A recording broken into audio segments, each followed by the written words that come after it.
trade agreements under negotiation could function to further entrench and expand the ability of the tech industry to cut off the opportunity to make these kinds of interventions.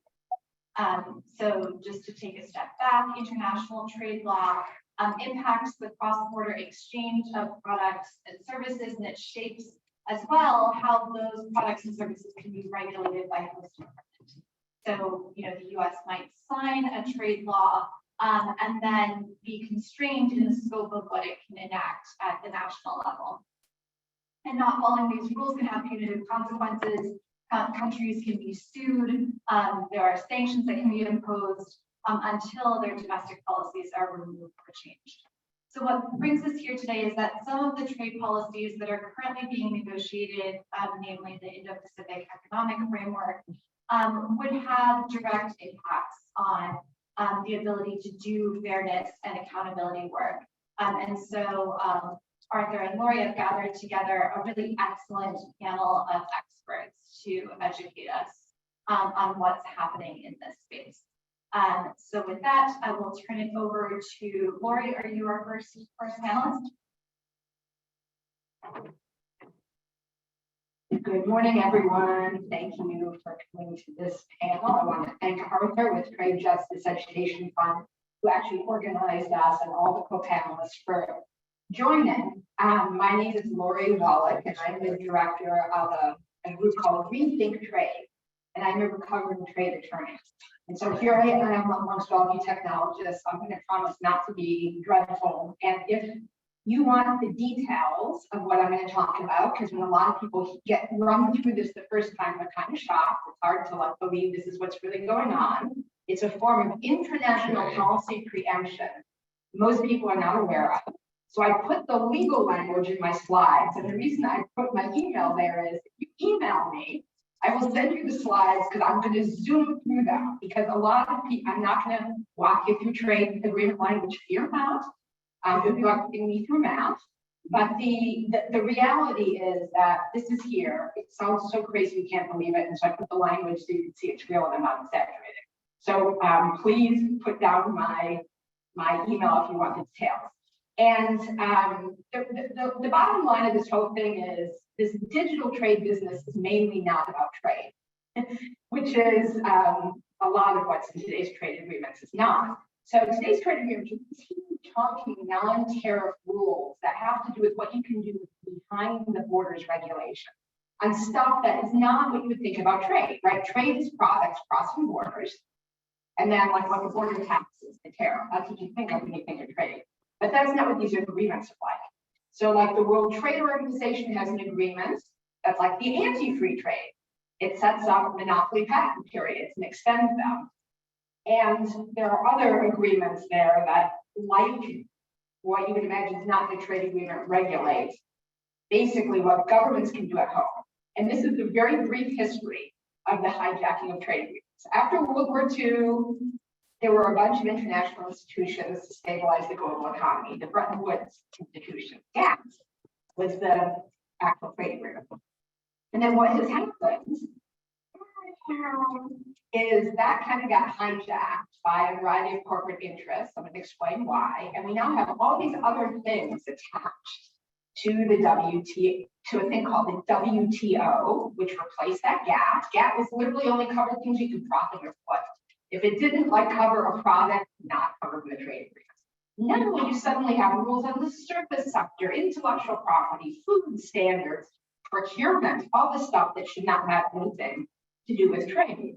And this started really in the Reagan era, sort of mid-80s, but culminated in the creation of a thing called the NAFTA and the WTO, and for all of our European friends, your EPAs, which are called Economic Partnership Agreements. And these are basically very nice names for agreements that you could otherwise call sort of hyper-globalization Trojan horses. So it's branded as free trade, and anyone who went to college was told if you're not for free trade, you're an idiot. But in fact, what's in these rules does not have a passing semblance of free trade, as in Adam Smith gave the cover rolling in graves to see what is now being sold under their brand. The way it works as an international preemption strategy is each one of these agreements has something like that thing in italics. Each member country, which is country, each country shall ensure the conformity of its laws, regulations, and administrative procedures with its obligations as provided in the annex agreements. So all those agreements that filled in and took over the gap that have all these behind the border rules, every signatory country is told, you have to make sure your domestic laws meet that. And as a result, you suddenly have enforceable international law. Unlike, say, the International Labor Organization, it's a convention. There's no sanctions. There's no enforcement. You're supposed to do it. You sign up to do it. The environmental treaty, same thing. This has enforcement. And that is a big reason why various corporate interests over the years have wanted to hijack the trade agreements. So number one, negotiations happen behind closed doors. And in the old days, when it was about tariffs, it's because you were trading off one industry for another, and basically government would make a decision. Now you're writing all this domestic policy. And in the US, brace yourselves, there are 500 official corporate trade advisors, and 435 of them directly represent corporations and corporate lobbying organizations. You can go onto our website, rethinktrade.org. We have a feature called Loaded. We made an infographic about who actually is calling the shots. For the one that covers digital trade, Amazon has two. Does someone like Yelp have one? Nope. Any of the not small, but smaller than the bigger guys are not represented. These rules are locked in. You can't change a comma unless every country who signed the agreement agrees. So you can have catastrophic problems like COVID and that WTO agreement on intellectual property events. There could be any quick generic medicines because every country has got this you're going to be sanctions if you don't basically follow these boneheaded rules.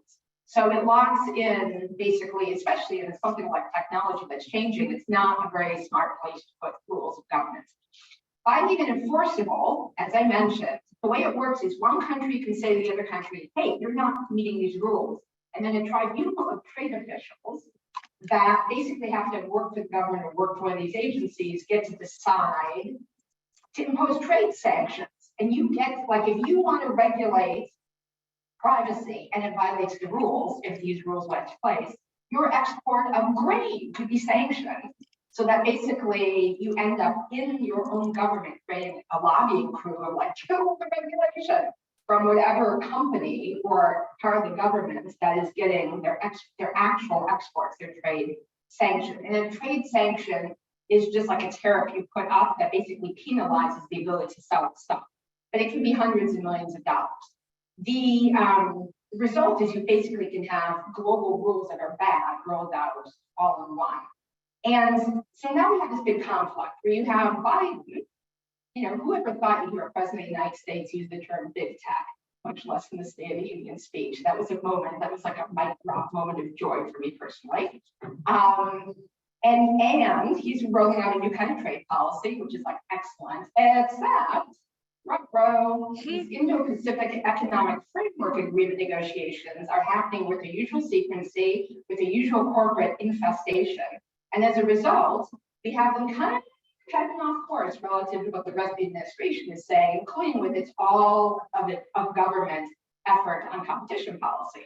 So IPEF is Indo-Pacific Economic Framework. It's 14 countries. It's going to have hundreds of pages of binding rules, and they're trying to finish it this year. And what the big tech platforms want to do is basically harness it to impose these bad rules. And the rules that they want to impose basically take away the tools, the policy tools that are needed to deal with the whole array of challenges. They don't literally say you can't regulate privacy, but they say you can't regulate data flows. You can't limit where data is stored or processed. So they take the tools away. They don't say you can't regulate AI. They say guaranteeing new privacy. Governments are not allowed to see detailed descriptions of algorithms or look at any source code, which if you want to have a pre-screening, how the hell is that going to work? So the sort of punchline of all of this is this digital trade is a frame that came up with because it wasn't, really appealing to call it international preemption or no rules for big tech or whatever is a more accurate description. And just to make clear to everyone, this is not hypothetical. literally in the last 3 months, the AI regulations of the EU, which are still not fully enacted, but as they're going through this process, ended up getting watered down. When DG Trade, which is the directorate, it's like our US trade representative in the US, it's the part of the EU that's in charge of trade, came to the folks who were negotiating the AI rules and said, hey, we have a trade agreement with the UK, and we have to limit how much access the government has for oversight, for algorithms, et cetera. You can't have that much transparency. And so it got weakened right there. And by the way, on other issues, because right now the digital rules aren't in place, but on other issues, the US has rolled back lots of laws. You would be shocked to know Endangered Species Act rules, Clean Air Act regs, dolphin safety rules, etc.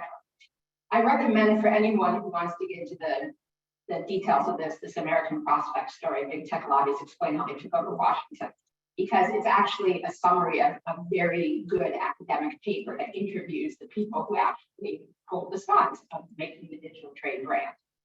So here are the rules in sum, and this is where I'm going to start speeding through, and the people who want to actually see the language can see the language so that we can get into the discussion. But of the rules in the digital trade proposed chapter, the one that is the worst version of it of all time is the thing called the US-Mexico-Canada Agreement, the USMCA. That's the replacement of NAFTA that Donald Trump did.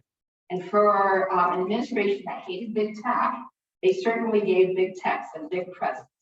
So one of the rules in there, and this is the model that the lobbyists, the industry lobbyists are trying to push into IPEF. They want to normalize it, not as like a fluky freak show, which is what that USMCA language is, but rather as a norm in the US policy. So number one, the secrecy guarantees I mentioned. It covers even detailed descriptions of algorithms, but also code. It basically conflicts with most of, and again, I'm learning this all from you all and from Sarah and others, but everything that I have read that are the principles, the tools you need for AI oversight would be largely undermined. There is a set of rules limiting what governments can do relating to data and where it can go. And then there is a standard called the non-discriminatory effect, the non-discrimination standard, which I have called the anti-antitrust rule, which is to say it's a rule that basically does not allow you to regulate focusing on the size of a company, if that could inadvertently mean that a large foreign firm has a bigger impact from a regulation than a small local firm. Well, given there are a handful of really big firms, and unless you're in the US or in China, they are foreign. Inevitably, if you're a country that is not the US or China trying to do this, you are going to have a foreign firm have a bigger impact. So I recommend 2 studies for folks who want to read into the details of this and see it unpacked and see the citations and the side-by-side of the language. We literally took the language and then we took apart the main laws that were proposed in the previous Congress and the AI Bill of Rights language, and we did side-by-side. So you could literally see, here's the language that's being proposed, here's the thing that gets shushed about. And you can find that again at rethinktrade.org. And all of this USMCA Article 1916 stuff you don't have to know in detail, but again, some of this is so alarming. I put this stuff in there so everyone who hears a scientist can go look and see I am not making this up. It really is that bad. Another study, again, to show that it's real, there is an annual report that the Trade Representative's Office does. It's called the National Trade Estimates. And industry is offered the opportunity to say what they think are trade. So we went through all their filings and we basically have the list of what the big guys are saying are the things that they think other countries have to be killed for being a violation of the discrimination rule or whatever. So also, and again, fear not, actually, this is like a decision tree. This is like the things that I've learned to do from scientists. It is basically what the law is, the industry demand for what that article is, the US proposals in blue, the categories. The law is next, and then in gold are the mechanisms. And here's the actual language. We went through all of these, this is the source code secrecy, and we did this for each of the key issues. So for data flows, Again, ADPPA, my body, my data, the Fourth Amendment's Not for Sale Act, all that stuff. And here's the actual language that shows the problems.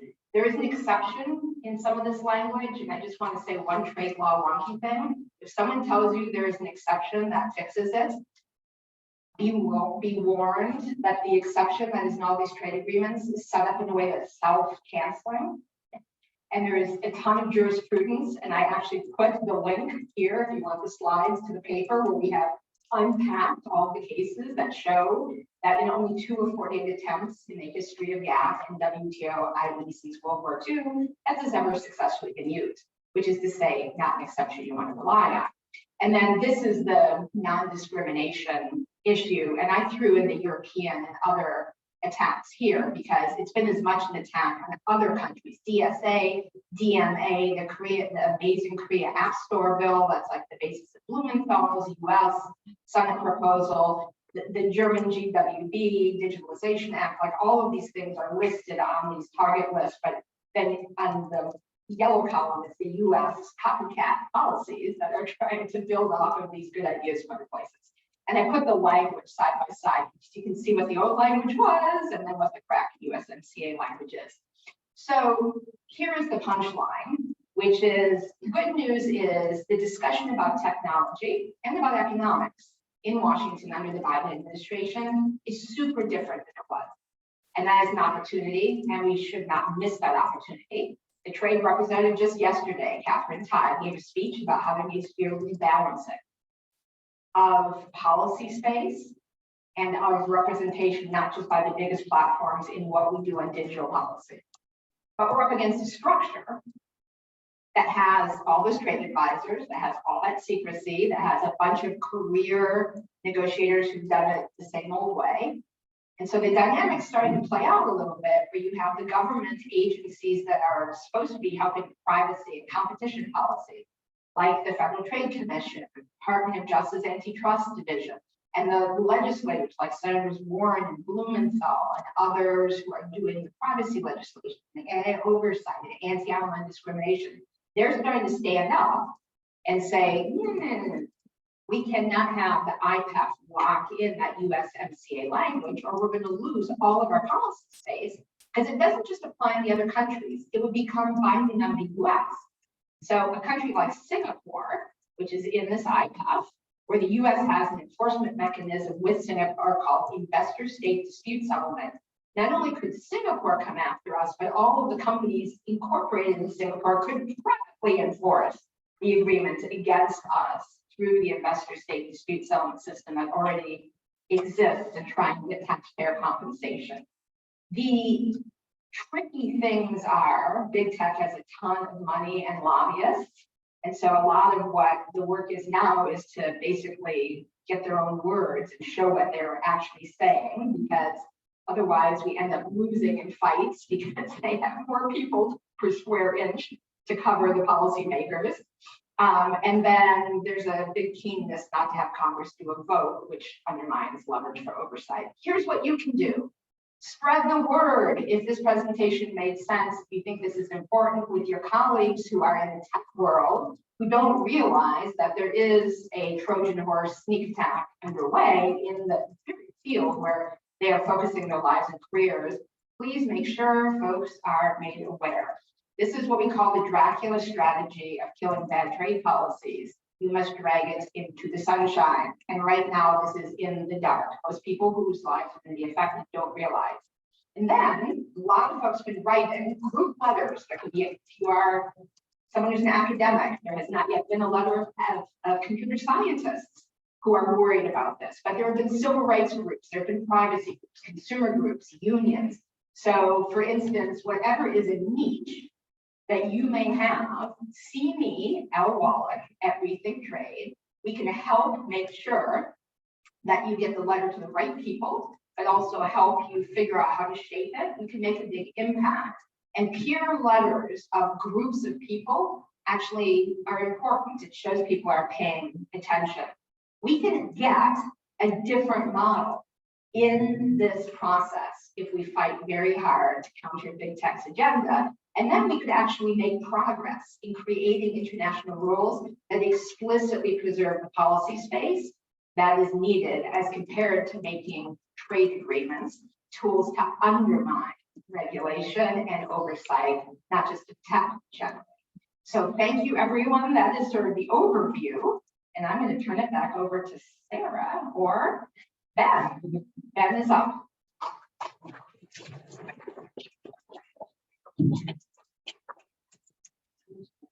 Version of my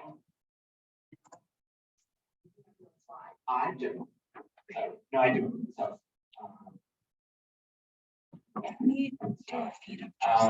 hi everybody. So my presentation will be a lot less complicated things for you all.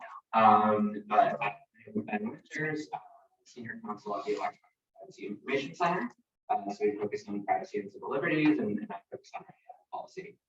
So what I hope to give you today, at least, is sort of a general preview of some of the AI oversight policies at the federal level that might be attached during this sort of sneak time that we are talking about today. So Lori touched on a few of them, how the TESPA and Value Data Act, et cetera, would be sort of put in jeopardy by this. But beyond just that, there are content moderation bills. There are all sorts of bills that could really be affected by antitrust without the context of AI, et cetera. But I want to sort of go through it in some of the same framing that Lori just put out. So sort of focused on like the transparency stuff, the lack of the inability to put government limits on controls of user data, and this non-discrimination provision, which especially from the perspective of the US, where a lot of these big tech companies are that are data abusers, that seems like a particularly horrible one. And following the federal privacy bill and AI bill space for a while, it's already a mess. And layer on this trade thing, it's overwhelmingly stressful. But I want to give you through a little bit more detail on some of these bills. So in 2019, and reintroduced a little bit stronger in 2022, there was the Algorithmic Accountability Act by Wyden, Booker, Clark, and a few others. So that's a federal bill. And what that will basically require people to do, companies to do, is to submit impact assessments for the most part to the FTC. It would be a lot of disclosure concerning sort of the types of data that your systems are using, the logic of your system, and some of those impacts of the system. It's not as strong as it could be because some of those things should be public, and this should come with some more bright lines and prohibitions. But that is something that even just that baseline level of transparency, which we absolutely do not have in either the commercial context or the government context in the use of AI, would likely be stymied by one of these USMCA or other trade provisions. Next is APA, the American Data Privacy Protection Act. This got voted out almost unanimously out of committee in the House last year, but has not passed. It has not yet been introduced this year, but it's one of the more promising federal baseline privacy bills. Something that we have not, had at any time, but it's kind of one of the ones that has gotten closer. And in regards to AI, that privacy bill has section 207, which is titled Civil Rights and Algorithms, and that's pretty much where the meat of anything related to AI is. So basically, it prohibits the collection, processing, transferring, or using covered data, which is really just a fairly broad definition of covered data. So that gets at the lack of government limits on terms control of user data, and prohibits using that in a discriminatory manner on the basis of race, color, national origin, sex, or disability. And so there's a few exceptions there for testing, but for the most part, it gets that prohibition, and it does have additionally some transparency obligations. None of these bills really have an official source code part to it. That would just be like, you have to put everything out there. And so maybe that would be a little bit tough, but I think that companies have shown they will go to great lengths to fight any degree of transparency about the data they use, the types of systems they use, and sort of broader context in their organization that they play. And then others, there's been a bunch, but just last week, Representative Cardenas out of California announced that there's going to be an upcoming bill, which we have not yet seen the text of, but that will focus on protecting creators and giving folks rights to fight sort of discrimination by algorithms, which again likely lead to controls of data, which would again sort of be stymied by some of these provisions that Lori laid out for us.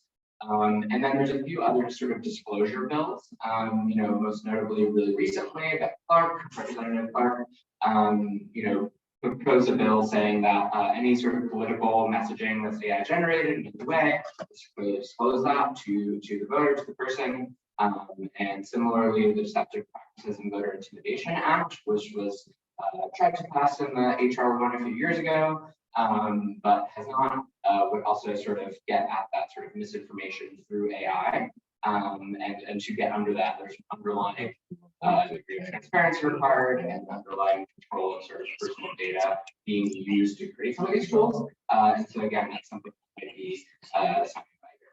And then sort of the non-legislative, there's a lot going on. The FTC, the CFPB, and the EEOC are doing some of the most at agency level. But particularly there is a FTC rulemaking, very generally on commercial surveillance, data security, and includes algorithms, AI, et cetera. So we're not sure what those rules might end up looking like, explicitly. But if we get any sort of the strong rules that we want to get out of that process, that is something again that might be stymied by some of those rules. And Lori brought up some of the AI bright stuff. There's also AI risk management framework put out by NIST a few months ago, maybe almost a year ago. And that has, similarly to the Bill of Rights, a lot of hyper-specific recommendation in regards to controlling the types of data you're collecting, being transparent about that, doing a lot of testing and disclosure. And there are a lot of agencies that don't necessarily have direct power, but have sort of shown that the Biden administration is continuing to have interest in this. And so that includes one that just sort of closed yesterday. The NTIA, National Communications Information Administration, is doing a report and study on AI accountability measures. So that includes audits, impact assessments, all that good stuff that I'm sure a lot of people are talking about here at this conference. And so that is also being included in state bills in Colorado and California that are going into effect this year. So we'll see how the degree of transparency and control that impact assessment provisions have, and if companies will try to use the digital trade rules as one tool in their quiver to sort of try to stymie them. And then last but not least, in terms of the Biden administration, showing this interest in this topic, is really clearly in the State of the Union. He said that they strengthen privacy protections, ban targeted advertising for children, which is something they've absolutely not seen on that scale, and demand tech companies stop collecting personal data on children. And so obviously here at Epic, a lot of folks here would love for more people than just children to have privacy rights, but if that has sort of this political will and possibility, that shows a very exciting, fact, but something that would absolutely fall into some of these exceptions in the trade agreements. So I will stop sort of droning on the specific regulatory and legislative language at you, but Ben Winters, and if you want to email me, it's winters@epic. Thanks.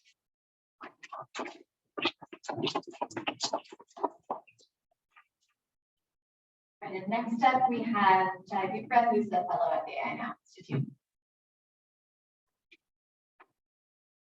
Hi, can you hear me? Yeah. Okay, great. Yeah, thanks for having me on this panel, and it's been so nice to listen to the panelists before me. I wanted to speak more about the larger context of trade deals from a developing country perspective. Like Lori mentioned, IPEF is not technically a trade deal, so the US Congress does not have to clear it. And this shows us that right at the outset, there is very little that is democratic about this trade deal in particular. even in the US. It's usually not democratic for countries outside the US. And even though it's not technically a trade deal, it behaves like trade deals behave nowadays, which is that it seeks integration of participating countries into a particular supply chain and seeks to lock them into that supply chain. I think while that sounds a little bit irrelevant for technology, we have to understand that technological standards are now standards for the entire economy. And so if you're locked into a certain kind of technological standard, if there's things you cannot do with your technological companies, for instance, if you cannot deny them market access, or you cannot even tax them in the way that you want to, or you cannot institute, for instance, source code examinations, you're actually essentially losing out on digital sovereignty and sovereignty in general, because of how the digital is linked to the economic. And we know that there's no actual sovereignty without economic sovereignty. So I think a lot of developing countries have been looking at these trade agreements with a sovereignty perspective, especially a technological sovereignty perspective. Unfortunately, it is the case that a lot of them, for various reasons, do not have the negotiating power to not agree to some of these provisions. But I want to talk about how AI regulation is affected from a developing country perspective due to these trade deals. I think the most important point here is that the primary AI companies that really matter for regulation, it appears, are going to be US companies. China, in my view, was the only real contender to this position, but export controls have taken care of that, at least for some time. And I think it's interesting because export controls do technically violate certain WTO provisions, and you've seen China actually challenge the export controls at the WTO based on this. But this is the case now, for better or for worse. It's US companies that dominate the AI landscape. And this inevitably means economic dependence for other countries because of how much AI is integrated, is viewed to be integrated into the economy. So even beyond the very important issues of anti-discrimination and so on, I think that the issues of economic integration are the ones that worry developing countries the most, including the provisions on digital services tax that in the IPEF that constrain the ability of developing countries to tax digital companies. But even more importantly, I think that regulation in tech has often flowed from other countries into the US. So whether it's data protection from the EU, which it's not like the US has instituted GDPR-like laws, but a lot of the world is now protected by those laws because the EU instituted it and not the US. But even regulations from China, such as algorithmic accountability and laws relating to children's privacy rights, trade deals foreclose all of this, not just by stymieing regulation in the US, but also stymieing it everywhere else. And I think recognizing all of this, developing countries have tried their best to negotiate against these provisions. They, of course, have a rich history of resistance against GATT, the WTO. There's been so much coalition building. There have been so many alternatives that have been provided. We know that for all its faults, the Doha Development Agenda at the WTO has still not been accepted by developed countries. So to some extent, there is a continuation of this resistance because there is an objective need for it, which is felt very strongly, despite very different political circumstances today than were in the days of the Doha Development Agenda.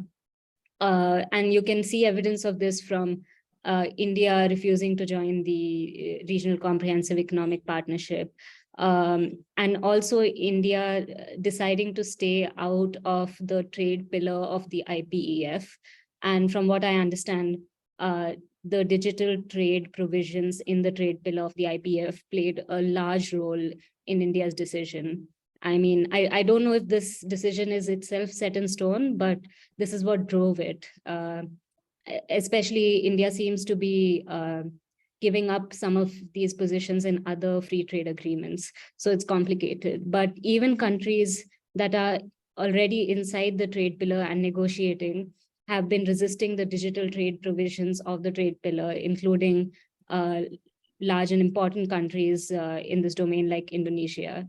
So there is a groundswell of resistance against these provisions. And now, after all these years, it I think is becoming more and more evident that even the US has possibly shot itself in the foot on these trade deals, because the onerous requirements like regulatory impact assessments and all of these other requirements, such as the ones on source codes, etc., affect US citizens' rights as well and constrain the US government as well. So I think with AI, we will be in a situation where neither the US nor other countries will be able to regulate it, because we've stumbled through with this old regime of using tech industry wish lists and turning them into regulation through trade deals. And there is not one entity that benefits from this, except the most unscrupulous amongst the tech industry. So I'm really glad that this panel has taken place, and I hope that something very positive comes out of it. Thank you.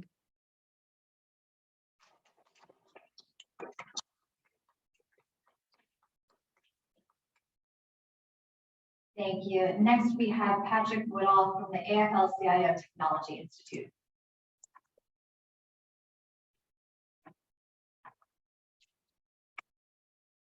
Good morning. It's great to be here today. I'm Patrick Woodall. I'm the Research and Policy Director at the AFL-CIO Technology Institute. We focus on how emerging technologies are reshaping work and impacting workers, and that includes digital trade. A digital trade discussion frequently sounds like it has no grounding in the physical world. These rules cover any good or service that's delivered over the internet, so it's a lot of stuff. It's e-commerce, but not the goods shipped by e-commerce. It's the delivery of electronic goods like downloaded movies and music.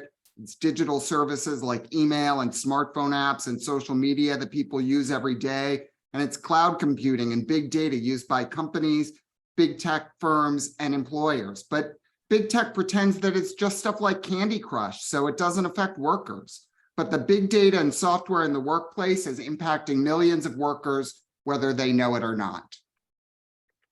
Trade rules constrain how governments can address the known and emerging harms of the digital economy, including the millions of workers harmed by bossware and big data.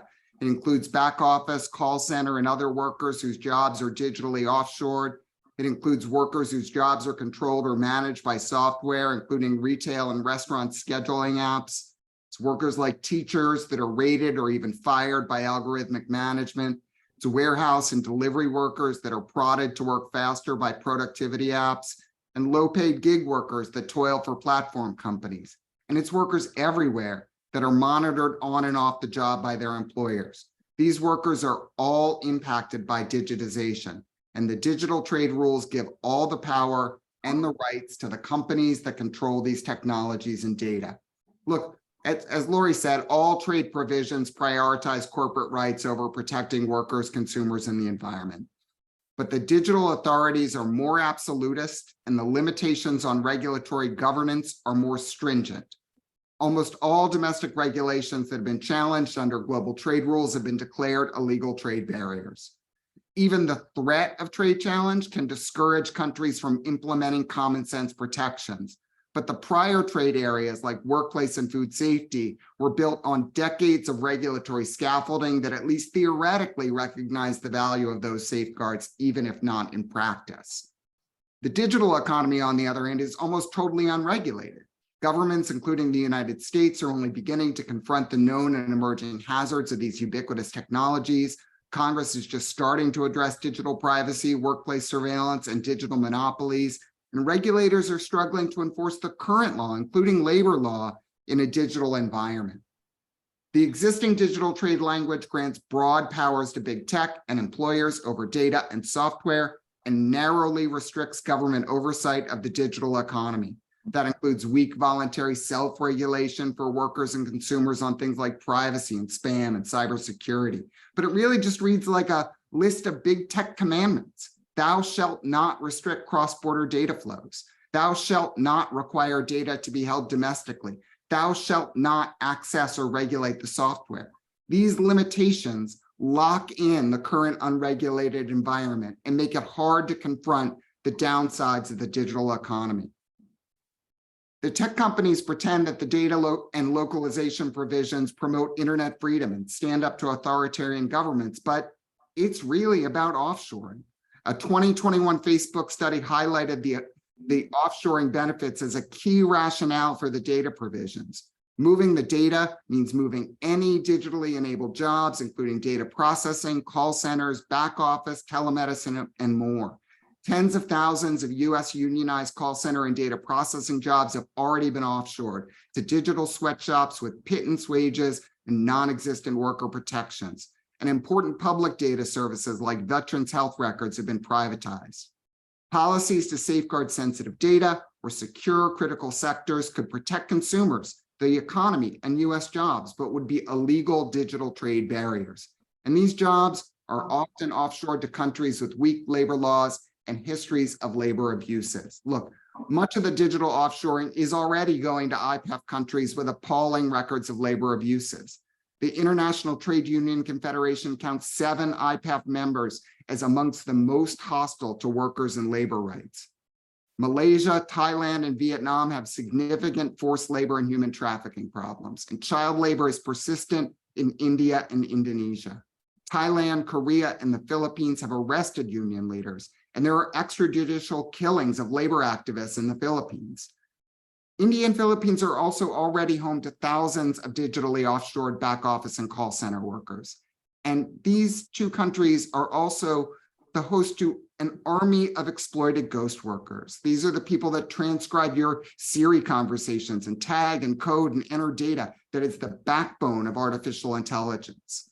The digital trade deals make it easier to offshore workers and harder to protect them from labor abuses. Employers use bossware to hire, rate, monitor, control, and even fire workers. These algorithmic management tools are secret and unaccountable black box systems that have real impacts on workers. Digital trade rules limit government oversight of bossware tools that can make it harder to enforce labor law. The USMCA and the US-Japan rules guarantee that companies can keep their software secret and prevent governments from accessing or evaluating the source code or algorithm blueprints for how this software operates. They allow specific investigations, but the specificity creates a hurdle to initiating enforcement efforts. To know what to investigate, you may need to access the technology. And it also basically prevents any industry-wide evaluations. These deals don't include exemptions for critical infrastructure, commercial contracts, or require companies to modify software to comply with domestic laws, amongst other things that could be massively improved. Look, this source code is the root of the bossware that harms workers. Workers are being monitored and managed by artificial intelligence that undermines their rights. 90% of the algorithmic management studies found that workers were harmed through increased de-skilling, job intensity, and job insecurity. Employers use these tools to screen job applicants, control, rate, and fire workers. Many employers evaluate workers' performance in real time and ramp up workload targets. Amazon warehouse workers and UPS drivers have their time on task constantly monitored, and workloads are regularly adjusted upwards. And many employers monitor workers on and off the clock. Big tech companies want digital trade provisions to take a hands-off approach to regulating artificial intelligence. The existing digital trade language makes it harder to oversee bossware tools and enforce the current labor law. Look, there's just-in-time scheduling software that encourages managers to press workers to skip breaks or work off the clock, which is like essentially wage theft, violating wage and hour laws. Productivity apps ratchet up work speed, and that leads to higher workplace injuries.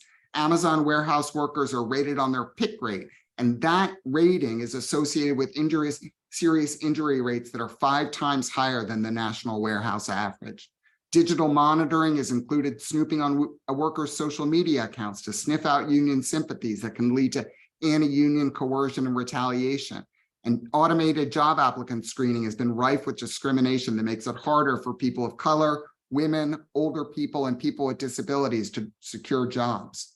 And gig workers are totally at the mercy of secret algorithms. The platform apps use algorithms to assign tasks, set surge pricing pay rates, and rate workers that affect income and job quality. Ride-hail drivers have challenged these ratings as arbitrary or racially biased, but the systems are totally unaccountable. These drivers can be disciplined through deactivation for not accepting tasks fast enough, declining ratings, diverging from assigned routes, or other mysterious reasons. Any effort to regulate gig work companies could get hung up by digital trade rules that protect source codes and algorithms. Look, employers are monitoring workers every day, every second, with all kinds of crazy technology, and there are effectively no protections for workers from workplace surveillance. Delivery vehicles put cameras on drivers and sensors that detect drop-off time, location, movement, and more. Warehouse and other employers monitor task performance and pick rate through handheld equipment. Employers use biometric monitoring, fingerprint scans, gait recognition, and facial recognition, which with its demonstrated racial and gender biases. And companies monitor computer use, keystroke, mouse movement, and watching teleworkers through cameras, essentially spying on people's homes. This surveillance contributes to safety problems, undermines the right to form unions, suppresses freedom of speech and assembly, and erodes the right to privacy. But any effort to protect workers from this surveillance could be stymied by digital trade provisions. Look, the privacy protections that exist now are crazy weak, right? Every online purchase, internet search, smartphone tap is collected and commodified. The existing language explicitly includes the unlimited right to control and ship personal data across borders. The deals promote voluntary self-regulation and restrict digital privacy members to those that are necessary and proportionate. But necessary and proportionate for whom, right? Importantly, the language only protects the users of personal information, but the users of workplace surveillance are employers, not the workers that are being monitored. Big tech companies and their corporate allies want to enshrine the unfettered right to control data and workers in digital trade tools and lock in this deregulated Wild West that harms workers, consumers, and communities. Look, it's not a binary choice between China's Great Firewall and a totally unregulated technology sector. It's time for a strategic reset to create a worker-centered digital trade policy that would provide robust policy space to protect workers from the known and emerging risk of the digital economy. First, digital trade agreements must include strong enforceable labor mechanisms combined with an obligation to respect the International Labor Organization's Declaration on the Fundamental Principles and Rights at Work. Second, there needs to be exceptions to data localization to allow domestic requirements to keep vulnerable personal and critical economic sector data onshore. That'll curb the wave of digital offshoring, and it'll protect people and the economy. Third, governments must be able to oversee algorithms and source codes to enforce current labor and employment law and other laws, and companies should disclose the impact assessments of these bossware systems to ensure they're in compliance with those requirements. Fourth, technology companies have to eliminate labor abuses in their own operations and supply chains. That includes gig workers and the ghost workers that power their digital platforms. Fifth, it should include strong requirements that governments implement restrictions on cross-border data flows to protect digital privacy on and off the job. Finally, the protections from privacy eroding and coercive anti-union workplace surveillance and other emerging digital threats that affect workers. Look, there needs to be a new way forward on digital trade. The Congress and the public should decide the rules of the road for technology in the workplace and society. That just cannot be left up to big tech and international trade tribunals. I want to thank Arthur for putting this panel together. I'm super happy to be here, and I'm happy to answer any questions.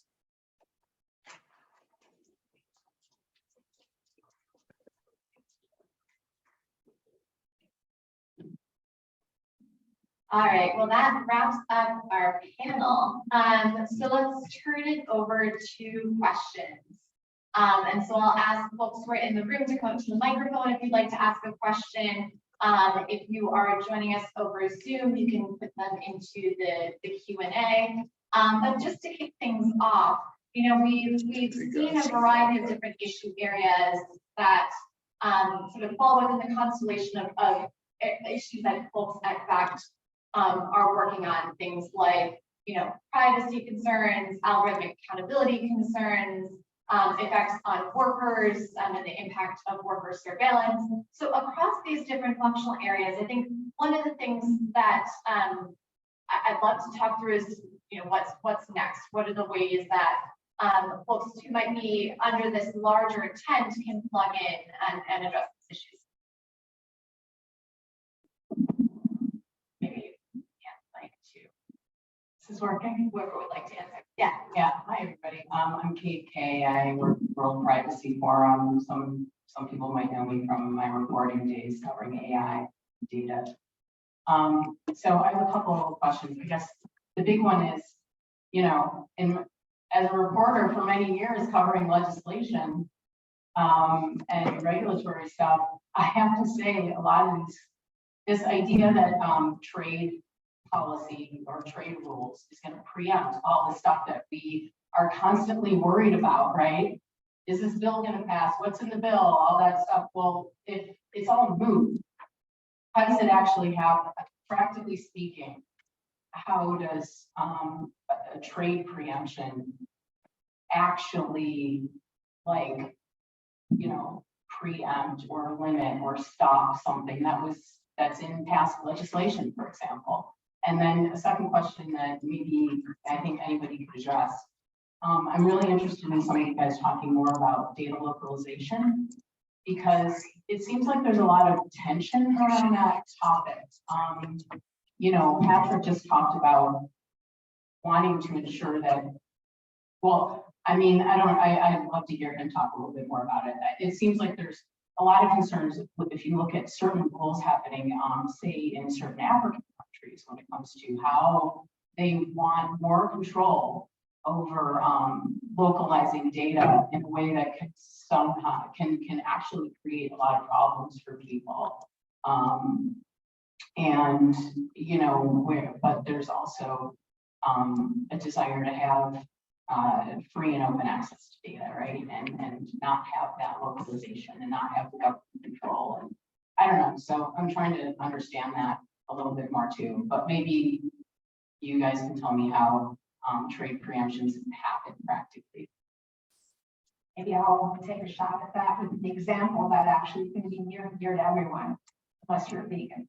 Or vegetarian. Do you remember the brief period about 7 or 8 years ago where every package of any kind of meat product in the grocery store had a label that said where the animal was born, raised, and slaughtered?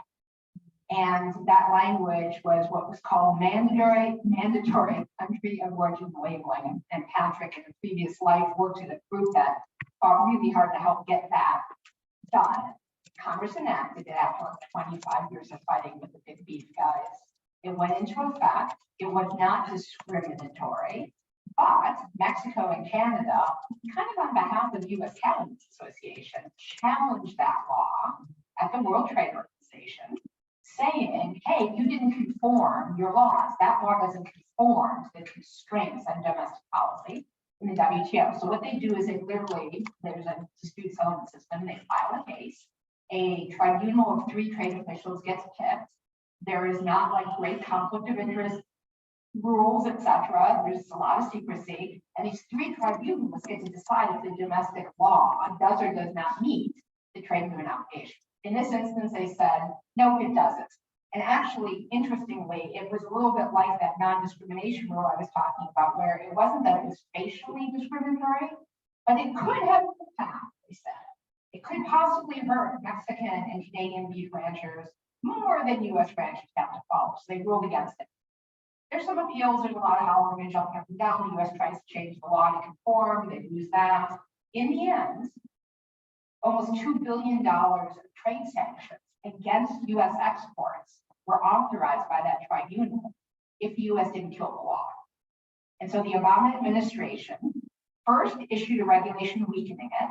And when the WTO said it wasn't weak enough, they actually put into a rider and an appropriations bill and must pass piece of legislation they gutted legislation that had been duly approved by Congress, by the way, has been all the way up to the Supreme Court in challenges by the California. And cert had been denied. Federal Circuit had said, no, it's totally fine. This is a law that can go forward. WTO said that with the threat of $2 billion a year of sanctions, tariffs, fines on our exports, it gets killed. Typically, it doesn't get that far. So the sad story is, and this is a power dynamic thing. A lot of developing countries just get a challenge.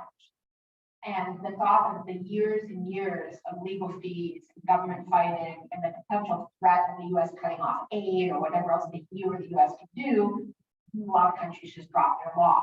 But the U.S. has gotten rid of the Marine Mammal Protection Act, dolphin safety rules that used to make sure like the dolphin safe label meant flipper didn't die. It only means flippers not in the can now. It means flipper could have been drowned in a net, but that's still okay now. The Endangered Species Act rules like sea turtles, there's a whole set of laws. So that's how it's sadly very effectively. I have another question for Lori. I'm Sandy, I'm a master's student. I was wondering, is there another source of a solution when it comes to like renegotiating policy, like you were talking about USMCA and that, I assume they do get renegotiated, whether or not there are often changes in that manner. That's a really good question. I think probably Patrick might want to weigh in on that one too, because he's been watching the trade stuff since the 90s with NAFTA. The answer is they very infrequently are renegotiated. So the USMCA, the NAFTA renegotiation is sort of like a unicorn trade world. They typically don't get changed, just new stuff gets added onto the agreements. And one thing just to flag for everybody, the Indo-Pacific Economic Framework, IPEF itself, is a big honking deal because it would cover 40% of the global economy with whatever rules it hatches.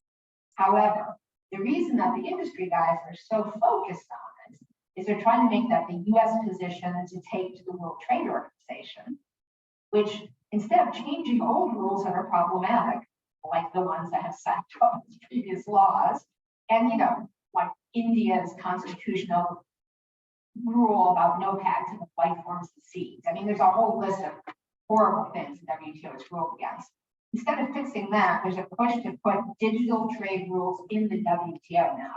So the tech guys, the lobbyists, are trying to get the US position through IPEF, the corporate position. They can then take that to WTO. It's very rare that gets fixed. But the question you might be thinking about is, if it's already in USMCA, why isn't the US totally stopped already? And it's because it requires a country to want to enforce it against you, or a company, if there's the private investment enforcement. And so with respect to the US, Mexico, and Canada, the US has been running around US companies threatening Canada's media marketing code as a violation of the USMCA rules that have to do with discrimination. So the last thing Canada's going to be doing is chucking any rocks, given they're in a glass house. Mexico actually has better privacy rules than the US does for data. And so various companies are saying, oh, you can't do that in Mexico. So right now it's like a standoff where there's bad language on paper, but no one's interested in enforcing it. If you got it into the IPEF, much less the WTO, you'd have a lot of actual enforceable kind of action. Hi, my name is Marissa. I'm a data scientist at the ACLU. Thank you so much for the session. This is extremely interesting, and I feel like I've heard so little about this topic, but it's so pertinent. One question I have is whether, my understanding is these negotiations are generally secret. Are there any prospects that they might become more transparent in the future? And what do you think about that? And then the second question is, I know you mentioned civil society has been speaking up about this, but technologists generally haven't. What do you think technologists should be saying, and where, what outlets should that be said in?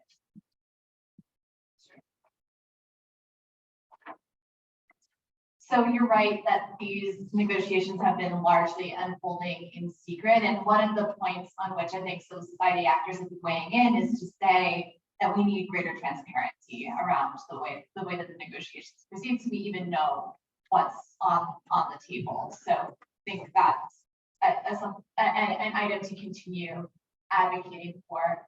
And on the question of weighing in, So we've seen a number of different sort of like clusters of groups that have written open letters on this front. These are often like policy or civil society organizations. I think it would be really excellent to see more technologists talk about the impact of these trade negotiations on their work. And so, you know, like Lori said, if folks would be interested in gathering together to write a letter or something along those lines, it would be a significant contribution to this space. I think particularly given the secrecy, the limitations on who's able to be in the room, even just showing up to say like this is an issue that impacts you know, folks in wider society can have a significant effect, saying that like actually we are paying attention to these issues. And I'll just say for the members of the panel who are on Zoom, just unmute yourselves and jump in if there's any issues that you want to weigh in on. Thomas. I was just going to add one other thing, which is on the secrecy, it's a real catch-22 because it seems too crazy to be true. And typically when bad trade agreements have been sunk in the past, it's when they are liberated. They're not voluntarily released. They are liberated and posted, and everyone gets to see them and looks at it and says, holy beans, it really is that bad. So the transparency issue is a huge problem, and it's one that has been an ongoing problem. And if folks are interested in communicating concerns about the practical rules, I think it's also really impactful to say, basically, you know, these are not the nuclear codes. This is writing about what the rules will be going forward in our lives. Therefore, please make this public. Reiterating that from more people helps denormalize what, like as a recovering trade attorney, every now and then I'm like, well, it's all in secret. I mean, I fight against that. But if you're trained in that world, like that's the norm. And having people from the outside say, yo, peeps, that is not normal. That is not okay. I think that's a really important message.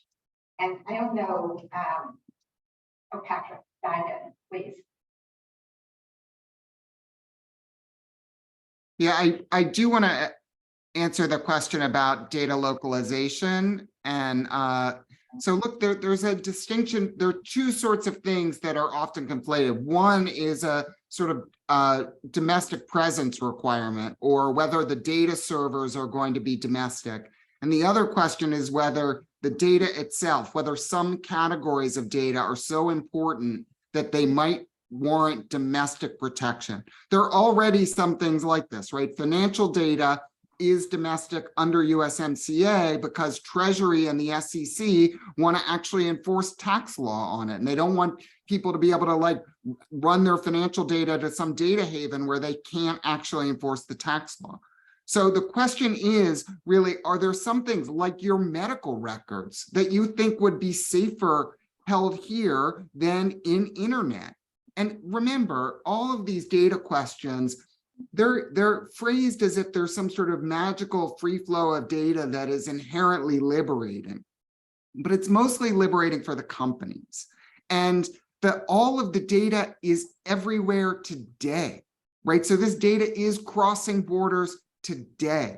And if you make any restriction, like protecting kids or doing something with privacy, it inherently restricts the flow of data across borders. They phrase it as a free flow of data question, but really if you're protecting the privacy, confidentiality, or security of any piece of data, that is inherently a barrier to cross-border data flow. And that is why Facebook is freaked out about it. That's why all the companies are freaked out about it, because they know that if we establish protections for the data itself, for personal information, medical information, financial information, for whether or not our water systems, our data is held domestically, or the power grid is held domestically to increase cybersecurity, any of those protections would be violations of localization and cross-border data flow.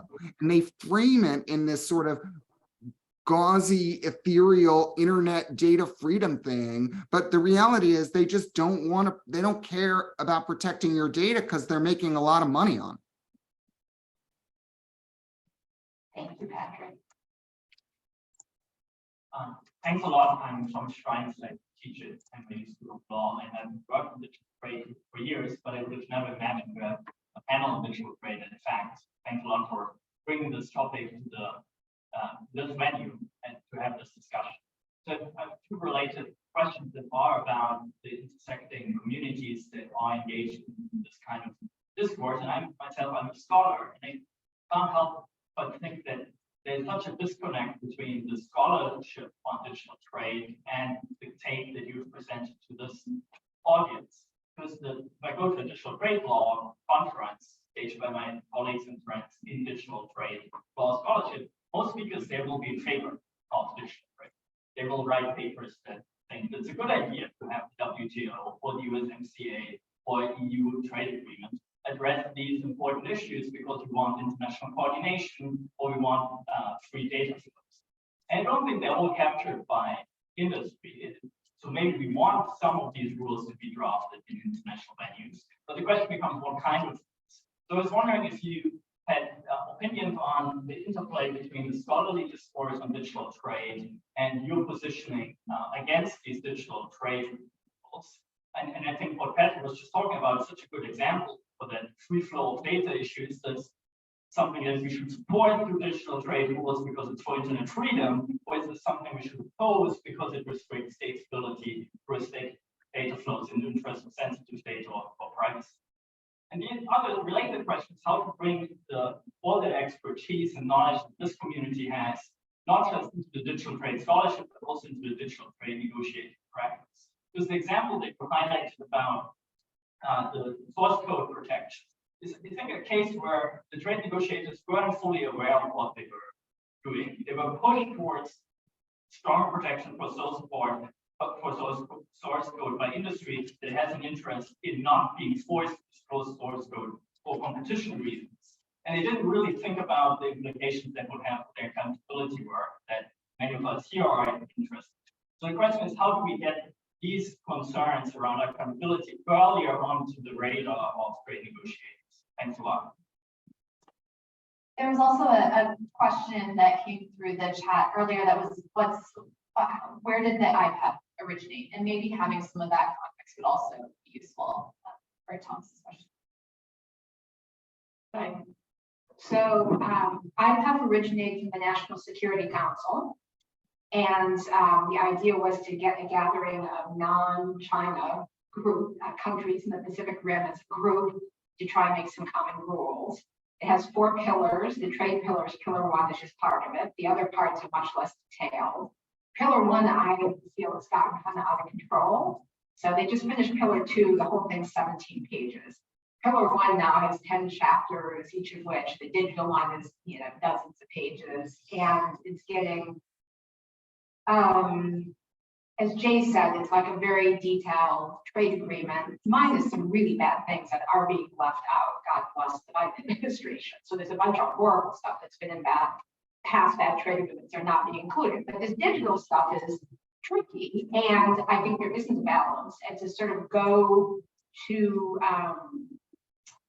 Thomas's question, I think one of the biggest problems is there is enormous capture within the negotiating world.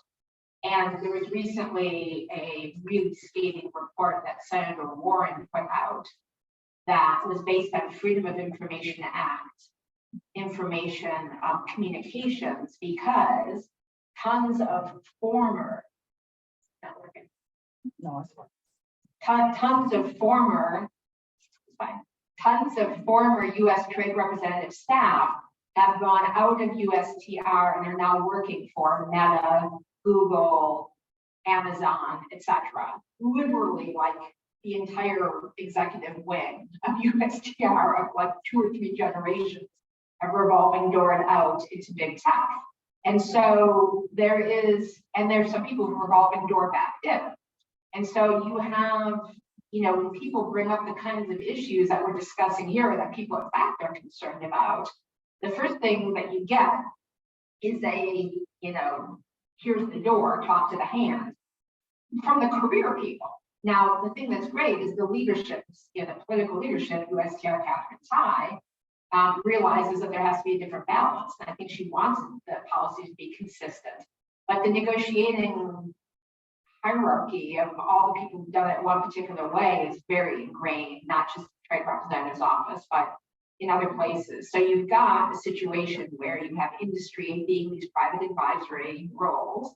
You've got people who are going in and out of industry and the trade negotiating, and you end up with some very rigged rules. So I think part of the difference in the discourse is, if you listen to, for instance, what Patrick and I were saying, we were saying we need different rules. So the kind of things we think it's safe to have rules on are the things that aren't these areas of subjective policy. So like, what is a kosher online contract? What is the online signature that can be okay? There are some actual commercial questions that need to actually be agreed by countries. And those kind of questions are appropriate to have an international agreement. But you know, the way Patrick described it is, you shall not, putting down like commandments that just take away the entire area of potential policy tools in areas that are subjective, where there are differences between countries. Different countries may come down to different decisions about what the right balance is. The thing we don't want to see imposed is locking in a set of rules that really only favor and are useful for the largest platforms. So I wish there was a better discussion without seeming to be like critical of the academic discourse. It would be an interesting discussion to talk about practically, you know, the ways in which the current rules are now being used to threaten pieces of legislation that maybe some of the same professors would be supporting without realizing the conflict. Hi everyone, my name is Maya Wolchuk. I'm a think tank over in New York that thinks a little bit about the sort of local city level work on regulation and oversight. And I just have a question about sort of how the local frameworks intersect with a lot of these national and state and certainly international ideas. And broadly, because I'm thinking about New York in particular. We have some significant efforts to do a range of anti-discrimination work, but strategies are also salient in a lot of localities are things like just sort of outright bans on technologies that may be dangerous for civil society. And so I'm just sort of curious where should this be a time for you successful, or where does that constrain localities to? Should we be thinking about, I'm just curious sort of what would be the strategy that would still be on the table in the event that something like this were to go through? And broadly, thank you for this conversation. It's incredibly energizing. Awesome. Thank you. Patrick, I don't want to just keep talking. Jay, anyone else? Not on that question, but I did want to comment on an earlier question from Hillary and data localization, but maybe after Patrick has spoken. Yeah, let's go back to that one. Yeah. Lori, I think you're the best person to answer these state, local, federal, sub-federal questions. Okay, I'm just trying to pass the time. So the way it works legally is the agreement is binding all the way down to local unless exceptions are taken. And because the text hasn't been public, we haven't seen the scope language. So for instance, there's typically a clause that says something like, unless a country takes an exception, and you can sometimes schedule an exception in an annex, then this covers to this level. Since NAFTA and WTO, it's typically covered the whole way down to local. States are definitely covered. Typically, it's all the way down to local. Then what ends up happening is in US law, because that's the international law, in US law, the federal government has an obligation as the signatory sovereign to enforce the obligation that it has made to other signatory sovereigns with respect to its sub-federal entities. So there are a couple of very infamous WTO cases where ultimately the kind of wisdom is the federal government has to use every tool available, cutting off funding, preemptive lawsuits, etc., and use all of its tools. And the point it has that still can't make the state or locality change, then it's not liable. But absent basically beating the living stuffing out of the non-conforming state or city, it's the sanctions would apply. And so it's really enforceable? So the answer is, do not think about how to get around it. We must make sure the rules are leaving us the space. Because again, you can have rules that cover a bunch of these things. You just have to have the flexibilities. You can even have rules on the data issue. Like there's a way you would, there are many different flavors of these rules where it depends how good the exception is and what it covers. And if there's going to be an error on one side or the other, the question is, where is the error and whose favor? Is it in favor of policy space? Because you're never going to get it exactly right. So your exception might be a little bigger than maybe is the optimum of perfect balance, because there might be some bad stuff, 10% bad stuff that is protectionist or is nefarious or whatever it is that ends up happening because of the way you make a big exception. But I'd much rather have a little bit of that than like a total wipeout of any control of data security or privacy. And so you'd have a rule like data flows, and then you'd have an exception that carves out policy space for governments. So we had a question in the chat that was for Jad that I'd love to circle back to. It says, you had said that India refused to join the IPEF's trade pillar over concerns about US digital proposals. Can you say more about what some of those concerns might be and why haven't other countries joined them? Yeah, I posted the answer in the chat, but I realized that not everyone can see it probably. From what I know and can guess, one of these provisions is that the agreement requires that if the government shares government data with any domestic entities, it is required to share it also with foreign entities. And this obviously, you know, you would have security concerns about this, but you would also have concerns in terms of economic competitiveness, because the government of a developing country like India can choose to preferentially share government data with Indian startups in order to encourage the development of an Indian tech industry that can potentially compete with, you know, the tech industry of other countries. And this would be completely foreclosed in the agreement. There's the usual stuff about the source code examination restrictions, even e-sign standards, because they are perceived to make US law global law, and obviously free data flow requirements. I think on the free data flows and data localization, I think it definitely, like Patrick said, is a question of enforcement. And also a larger question of sovereignty. And when I say sovereignty, it doesn't just mean state power. It also means that I, as a citizen of India, have some say, however imperfect, in how the government governs data that is in India. But I have no say whatsoever on how data is governed in the United States or elsewhere by other governments.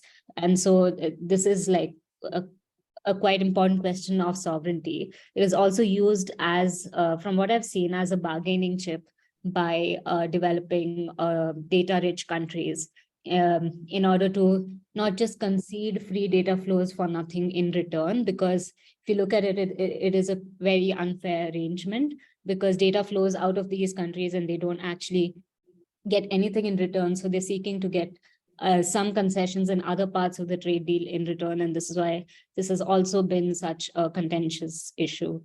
Thanks.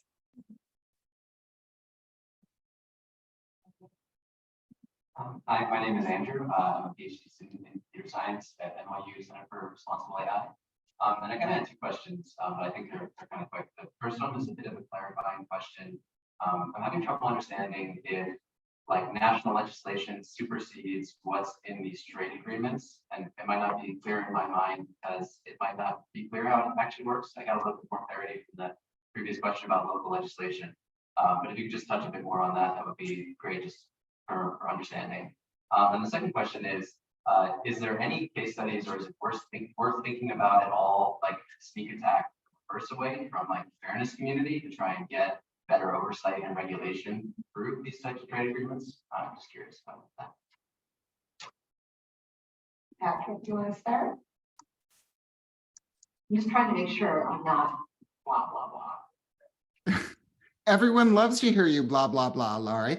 I think on the first question, the sort of what Lori presented initially was that all member countries have to comport their laws and regulations with the trade rules. So there is sort of there's those rules trump, the trade rules effectively trump domestic law at the federal, state, and local level, as Lori just said. And I personally find the country of origin meat labeling thing super salient because I worked to pass it and then got kicked in the teeth when Congress knuckled under to Geneva. On your second question about the extent to which we can do a sneak attack to get good stuff in these trade agreements, I think there is effort right now. We and Lori and others are working to see whether we can actually provide digital policy space to protect privacy, to give oversight to AI, to address and confront sort of digital monopolies.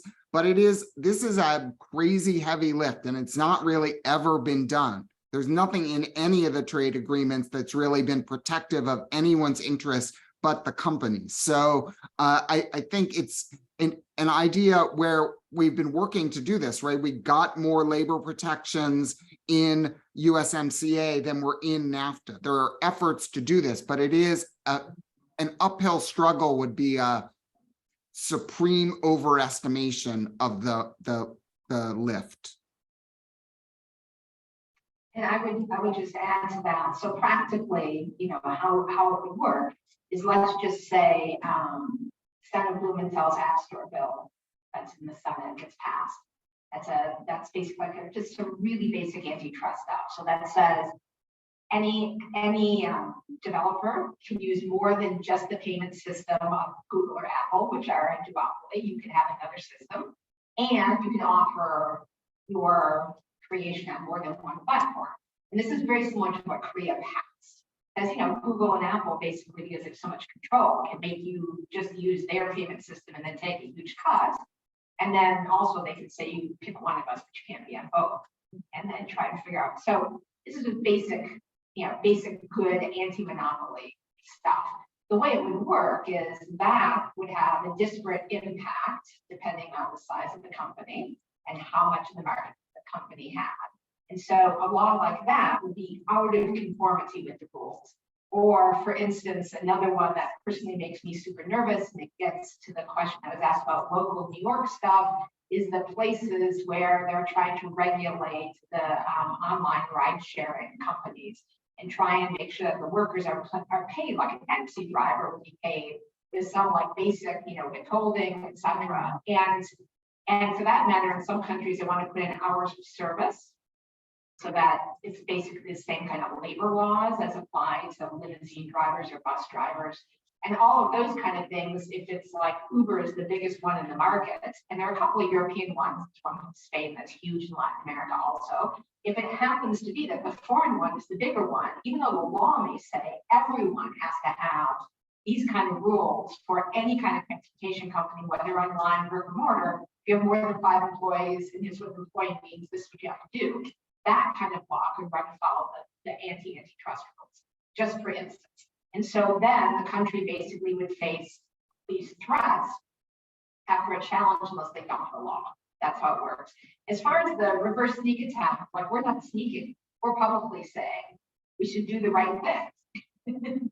So the sneak attack part is basically already the sneak part of the sneak attack's been a little foiled, because a lot of members of Congress have suddenly come with big megaphones and flashlights and said, holy crap, who elected them to do this? We're writing stuff that's the opposite of this. And so it's getting out. But like really, I cannot tell you how important it is, even if you like tweet it, if you chat about it with a friend, the more people who know, the harder it is to get away with this. So the places where we've got terrible trade agreement rules rigged by industry, it's a race against time. We're in a race against time. Are they going to finish this Indo-Pacific Economic Framework, which they want to do by the end of this year, and lock in these rules? Or are we going to sunshine it and make it clear we can't have these bad rules in there? Where we either have, we take out the bad rules or we get better rules. Because of the USMCA rules, there are 5 particularly pernicious rules. 2 of them just have to go. There's no place for them. Like the secrecy algorithm, there is in the WTO already, what are like trade secrets protections for undisclosed information. All countries have that. This is an extra special, doesn't help anyone but big tech, thing that should just go. A couple of the other rules we have to rewrite to make sure the exceptions work, to make sure the balance is different. And so, can we pull it off? I think Patrick's right that, we're really up against it, but the more people who pile on and make sure people know about it, the less they're likely to, the industry guys will get away with the bad stuff, and the better chance we have to get the right rules. Thank you. Super interesting panel. So I think that wraps us up for today's panel. I just want to say, I see a lot of faces of folks who were at the policy panel yesterday. I think one of the things that really came out of that discussion was that there's a lot of regulatory momentum in support of the kind of work that folks are doing in this space. That AI accountability work is, really critical at this moment. And I think what this panel really nailed down is that, in addition to having these regulatory discussions about what the right way forward for accountability laws look like, we also need to be looking at what's happening at the international level and, prevent the subversion of, the work of this space through these trade negotiations. So really appreciate everyone on the panel for elucidating these really, kind of wonky and complex issues, and for everyone here who came to have the conversation. So, And thank you to our chair.